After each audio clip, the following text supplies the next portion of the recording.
Ang Antique, Guimaras at Iloilo apektado na rin po ng ashfall kasunod po yan ng pagsabog ng Bulkang Kanlaon. Ilan namang mga lokal na pamahalaan nagdeklara na po ng class suspension.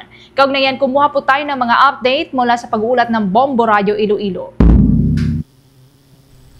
Naka-alerto ang local government unit sa Iloilo, Guimaras at Antique matapos na apektuhan na rin ang ashfall kasunod ng pagsabog ng Bulkang Kanlaon sa Negros Island. Sa Antique, 6 na mga bayan na ang naiulat na naapektuhan base sa latest report ng Provincial Disaster Risk Reduction and Management Office. Ito ay ang bayan ng San Jose, Sibalom, Hamtik, Patnungon, Bilison at Aninii. Sa lalawigan naman ng Guimaras, nagpapatuloy ang information dissemination dahil hindi bababa sa 5 mga bayan ang may parehong sitwasyon kung saan partikular na naranasan ng ashfall sa bayan ng Sibunag, San Lorenzo, Buena Vista, Nueva Valencia at Jordan. Ilan sa local government units ay nagdeklara na rin ng suspension ng face-to-face classes para maprotektahan ang personnel at mga estudyante. Sa Iloilo naman, pinakaapektado ang southern part ng lalawigan, partikular ang Gimbal, Uton, Miagao, Tigbawan at ang San Joaquin. Dahilan rin ng pansamantalang pagsuspende ng in-person classes sa ilang LGUs. Sa pag-check ng Bombo News team sa mga bayan na ito,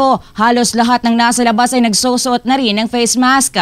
May ilang paninda rin na naapektuhan dahil sa naturang ashfall. Naka-high alert din ang Iloilo City at nagbabala sa hazards na dala ng volcanic ashfall katulad ng respiratory issues, eye and skin irritation at environmental impact kahit na northeast o pa-southern part ng Iloilo ang current wind direction. Ayon kay Maria Antonia Bornas, Chief ng Volcano Monitoring Division ng Philippine Institute of Volcanology and Seismology, patuloy na inaabisuhan ang lahat ng apektadong lugar na sumunod sa guidelines ng local government units habang patuloy rin na minamanmanan ang sitwasyon sa bulkan sa Negros Island.